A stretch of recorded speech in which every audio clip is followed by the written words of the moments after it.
ว่าอยู่ที่นั้น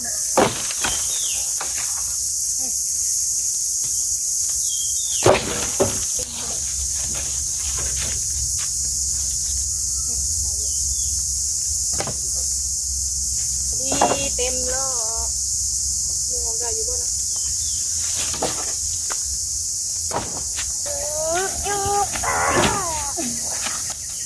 เอาสัก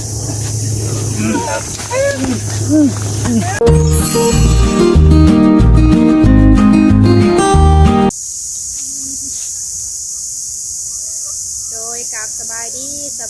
วัสดีเด้อพ่อแม่พี่น้องเบิร์สุขุสุขคนเด้อโดยมาพบพ่อกับน้องลาตีพี่น้องพบพ่อมื้อนี้กันอยู่ป่าเนาะเขามาตัดไม้พี่น้องยามแรงมากับผู้พงเหมือนกันปลาทองแต่ว่าเพิ่นตัดเบื้องนั่นเนาะน้องลาตีเนี่ยมาตัดไม้น้อยพี่น้องเพราะว่าไม้น้อยไม้ซ้อนเตาถ่านนะมันเบิดพ่อเนาะก็เลยมาตัดเพิ่มโอ้ว่าสิได้ทำได้แถวนี้กับโบราณทำอันทางไม่เถาเพิ่นตัดดอกแต่ว่าบ่มีหมูไปเนาะก็เลยมาตัดอยู่นี่ลองเบิ่งมันก็ใกล้ทางอยู่เลยเอาผ้าตัดเนาะมันจังไวกว่าเหลือสักไม้อีกยังล่ะพี่น้องไม้น้อย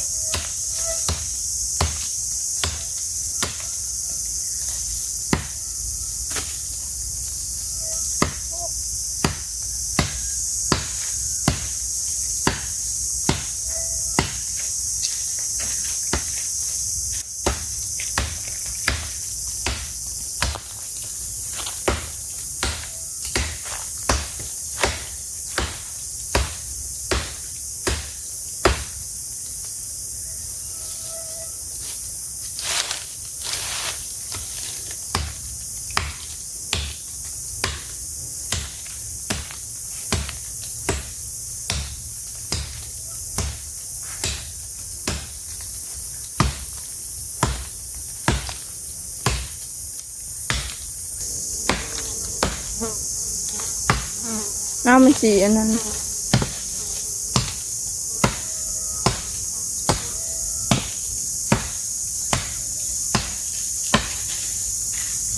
ผ้าเสื้อบัว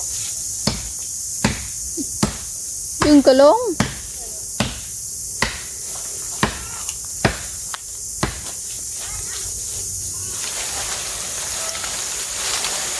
ผ้าเสื้อเยอะ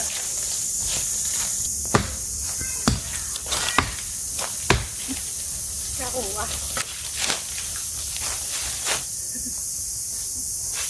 สบายดีเด้อ เขามาตัดพื้นเป็นมาตัดไม้เนาะมานำกันที่เราเอิญพื้นเอิญไม้เอิญพื้นเอิญไม้อะไรพาเสื้อในหนึ่งดึงลงอยู่ที่ตกลงก่อนเด้อ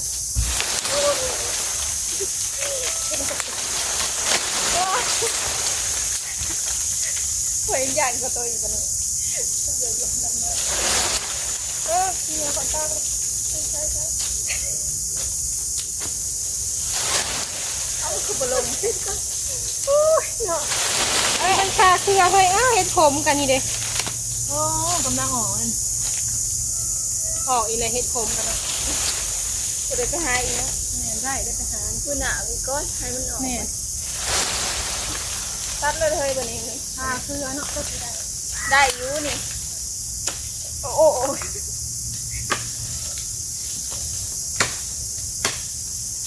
ไหนตักไหนได้แล้วบ่ร้อนหนึ่งได้แล้วตัวมันไม่ยุ่งออกเป็นที่ยุ่งออกไปอยู่มันดูง่ายเนาะเพราะว่าอันนี้ตัดไปเรียนเลยก็แม่เอาไปเลยเป็นวันมันหนี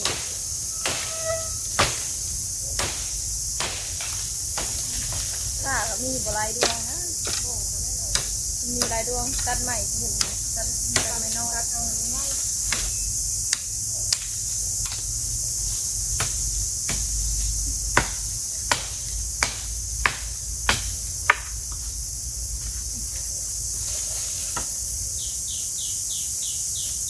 ยุ่งหลายยุ่งทำเนาะเขา3 โมงแล้วนี่นี่ว่าตัดทุกหน่อยก็จะยุ่งขึ้นออกน้ำมันจะกันออกเลยจะตัดมันออกแบบคนใส่โล่ใส่ตัดนะหนูเป็นหนาก็มาตัดมันจนเนี่ยตั ตัดลายมือมาหอดลายมือตรงมือได้เลยรถไปรถไทยเนาะเพราะว่าจะมีรถเท่านี้ตัดจนมันได้รอเลยประมาณรถหนึ่งแล้วก็แกะมือจะได้ไม่น้อยเพราะว่ามันบ่มี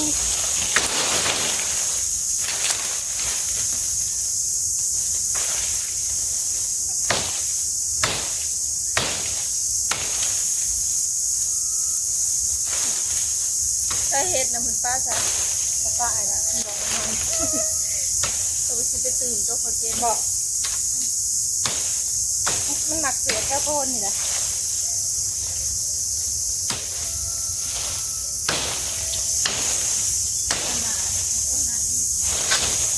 มันตัดขาเบิ่งขัวบ่ฮะมันตัดขาเบิ่งบ่ที่นี่แหละอันนี้หาตัดเบิ่งซ้ายไปที่นี่ก่อน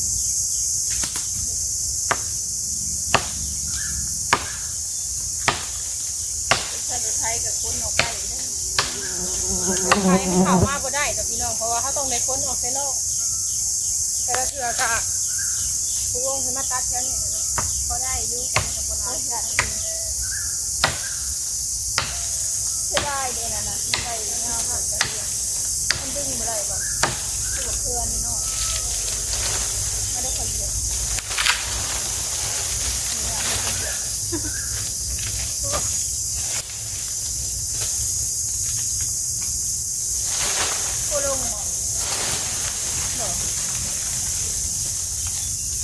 ตัดเอาให้หนึ่งก็ได้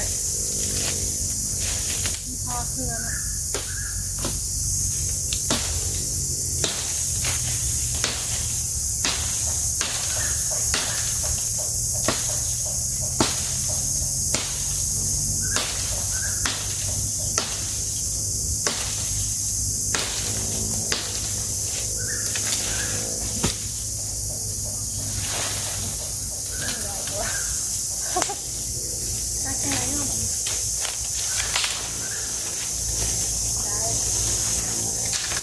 ได้ดิเนาะเฮ้ยได้ดู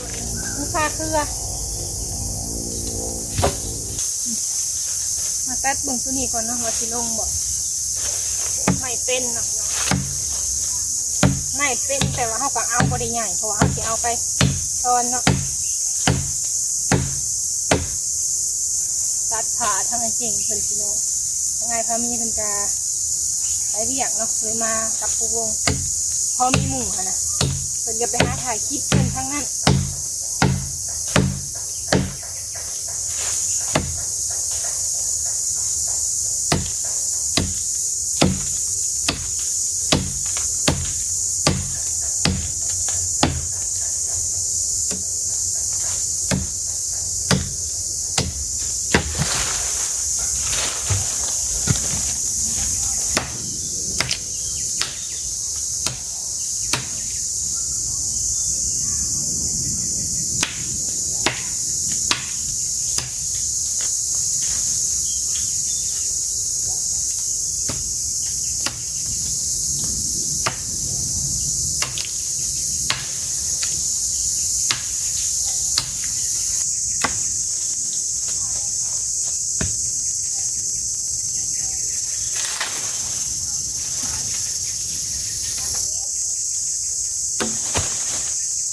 บุลงสั่มไปนี่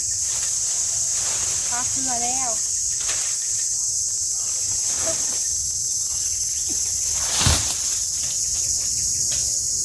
มาบัดนี้เนาะตัดในหั่นเพราะว่าตัดโดนเติมเลยแบบอันทั้งนั้นนะไอ้ตัดไม้โดนหนึ่งเนาะสองโดนขาดเลยก็เลยสิมาสัดไม้ออกก่อนสัดไม้ไม่ตายเราพี่น้องเขาบริเอาตัวใหญ่เอาโดนน้อยๆเพราะว่าจะเอาไปซอนเอากระตัดใส่ผ้าดึงเหนื่อยกันก็จะได้ไวเพราะว่าผ้าเนี่ยโดนเลยเขาบริเอามาตัดอยู่ป่ามันหลุดบริเอาเขากันเลยเอาตัวน้อยเนี่ยไว้จะซอนสัดออกไปนอกคุณแล้วเนาะคุณตัดยาวๆอยู่ทางนั้นก็มีเบื้องหน้าก็มีแต่ว่ามาสัดเบื้องนี้ออกก่อนเพราะว่าถ้าว่าปะไว้ทางในนี่ก็เขามาเอาบ่ได้พี่น้อง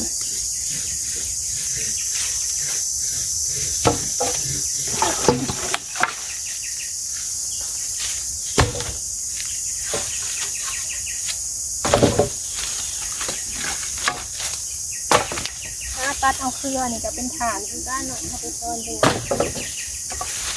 พวกนั้นเป็นฐานมันสีกาจะไม่มาเครือ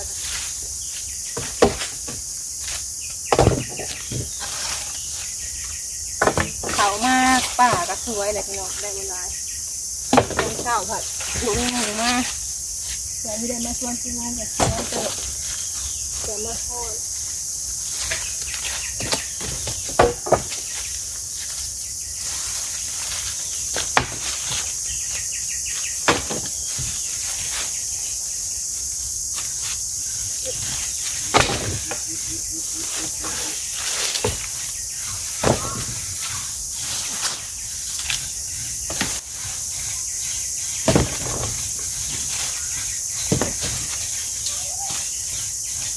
ตัดแป๊บเดียวได้ซ้ำนี่แหละย่างเบื้องนั่นอีกเนาะสิคนมากับข้างทางเบื้องนั่นพี่น้องเขาตัดแต่ไม้น้อยเอาไปซ้อนเนาะนั่งย่างอยู่เบื้องนี่อีกเนาะมาตัดบริโดนเนาะพี่น้องได้บ่ร้ายปานใดเอาผ่าตัดเนาะมือนี้มาผู้เดียวนี่จะสีแบกไว้น้ำหมูเพราะว่าปะไว้ทั่วที่ยันลงมันเป็นป่าที่เขาไปหาเห็ดเลยเนาะตัดแต่เครื่องเนี่ยบริมีใหม่ก็ได้เนาะว่าเขาอันนี้ไม่หนีก็ได้เลยเนาะนี่ของข่อยนะของเราหนึ่งของข่อยบริของข่อย ของข่อย ค่ะเวลาเขาวนไปตัดนี่พ่อค่ะดีกว่าบ่ได้เนาะไปตัดเพื่อนี่ไปกกเทิงนี่ให้ง่าย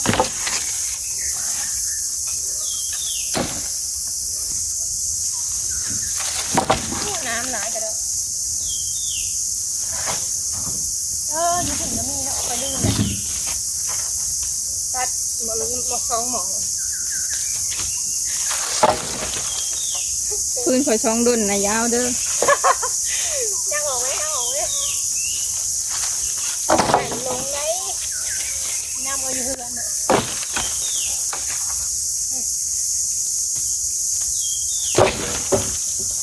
รวมกันพี่น้องหน่อยก็เอาผสมกันเป็นยายังแก้หรอบ่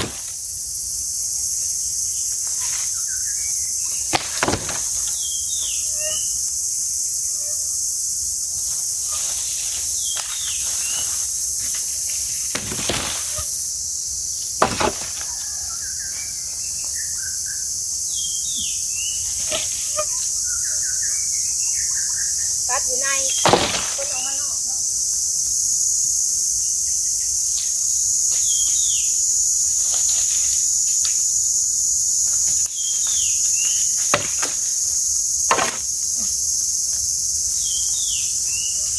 ต้องได้ค้นใช้เราออกอีกเพราะว่ามันบ่มีทางหมดเขาเนาะมีแต่ตัดน้อยๆเพราะว่าเขาบ่ได้เอาไม้ใหญ่ดิปกเทิงนะถ้าว่าใส่ไม้ใหญ่ร้ายเลยมันเห็นให้ฐานบ่ใหม่เนาะแต่สำหรับผู้อยากใส่ไม้ใหญ่ก็ได้แต่ว่าต้องแบบปล่อยพายแห้งนะเรียบร้อยพี่น้องบ้านนี่แต่เอาเลาะมันอยู่แล้วเนาะเลาะอยู่ออกต้นไม้ทั้งนี้บ้านนี้เนาะเลาะน้อยที่เต็มเลยน้อยเดียวนึงจ้ะค้นออกก่อนเนาะเพราะว่าตัดกระคำเลยมาตัดวางคำนี่พอดีเลยเหลือเลาะเพราะว่าเลาะน้อยสบายดีเด้อน้องลินเด้อสบายดีเป็นข่าวมาคนใหม่ให้ไปแล้วเนาะแต่ว่าเพิ่นว่ามืออื่นบ่สิคนเลยเป็นคนใหม่คนน้อยน้อยโทษเนาะเลยอยากโน่น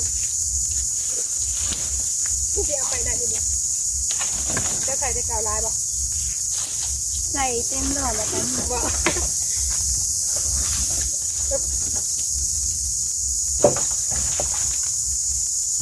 ได้อยู่บ่เนาะลองมึงกันเอามาเอาอีกอะมาเต็มเลยใส่ถ้าทันโคกโคกเต็มเลย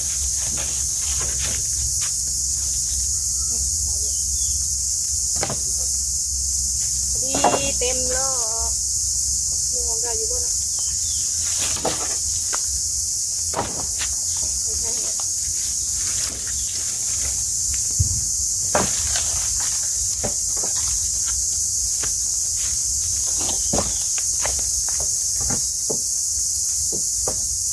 พ่อมีแต่ยางเกลือน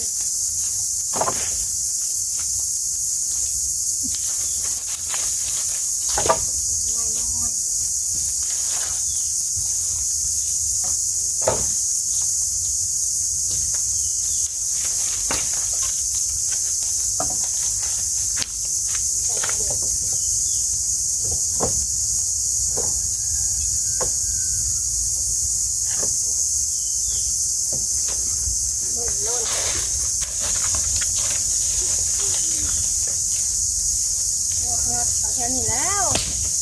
ไม่ขดเห็ดที่สุดสวดแบบว่าน้องลินอันนี้ไม่ผู้วงได้ทรงดนนี่เอาของเพิ่นไม่ได้เลยเอาไว้ให้เพิ่นเอาเมื่อเนาะ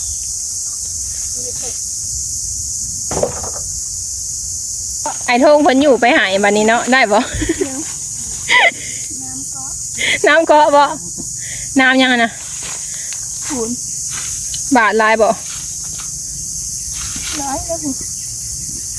วตีน ไอ้ทงเพิ่นอยู่ไปซอยพี่น้องไปผู้วงยางมันหลายโพดเนาะพี่น้องเอ้ย คนพื้นก็คือได้คนรู้บอก มันแสบตีนแล้ว แซ่บบ่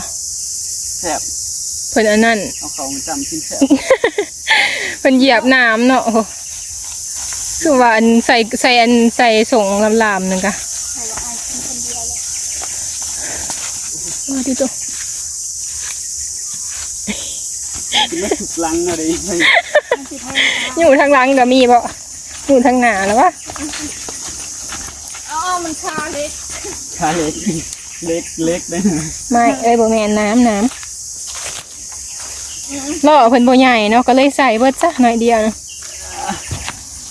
ตอนแรกก็คิดว่าล่อใหญ่ทำบ่เห็นล่อ เลยค้นออกเลยได้บ่ไปป้ารถเถอะสิเอาไปอันลงไว้อยู่เตาถ่าน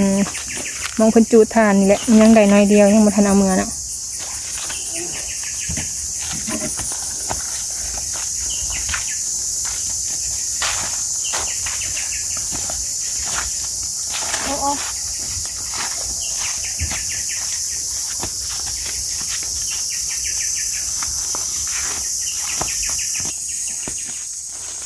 ทางไปนี่จะว่ามีนอนบ่จ๊ะ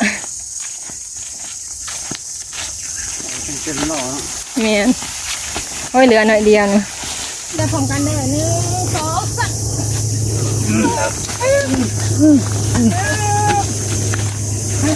3ให้มันลงมาเด้อ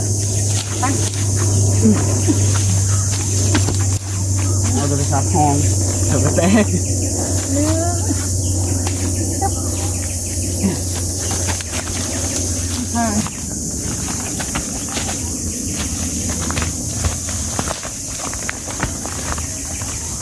ไปต่อได้ทางไหน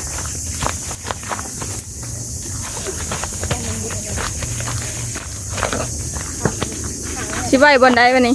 ไม่มีได้บ่ จะเอารถไทยมาเอาพูดแล้วไปอยู่แคมป์ทางหมดเลยคือคนไปอีกบ่ มาหอดเลยพี่น้องเอาใหม่ลงกับบัดนี้โอ้หัวยังนะโอ้ยเนาะไอ้ฮันมาลงเอาลงไว้นี่แหละเอาไว้ใกล้ทางออกเลยเนาะ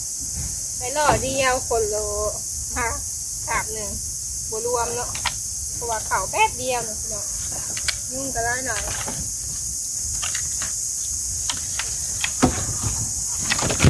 เอาคือต้องทำกันหมด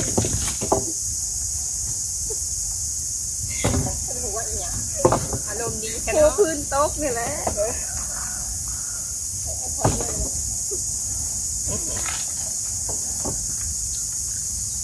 ก็ได้จีบได้ซ้อนเอาใหม่บริใหญ่เป็นได้อันนี้ก็เพื่อที่อยู่ออกมาได้คนทางอยากแห้งๆนั่นนี่เนาะ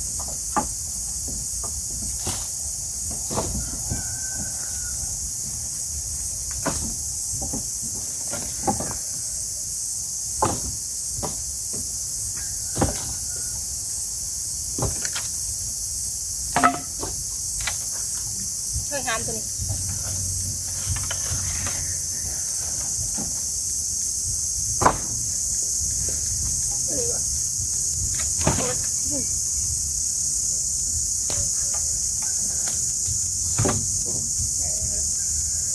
เกลือเนาะนี่นักนะ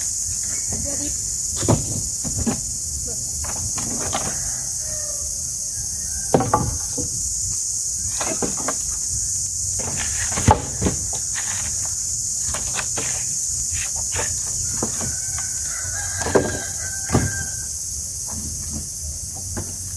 เท้าลง2,000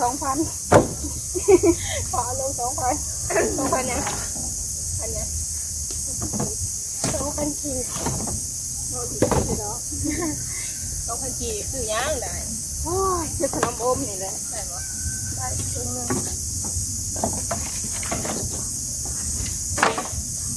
เอาเบิดหน่อยไง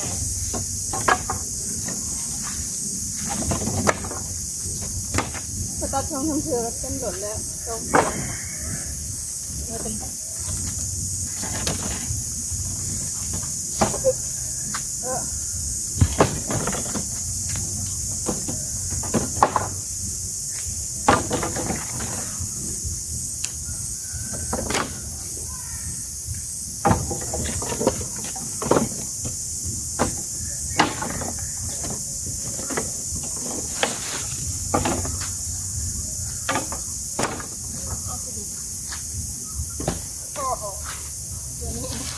ตัวนี้ยังเอา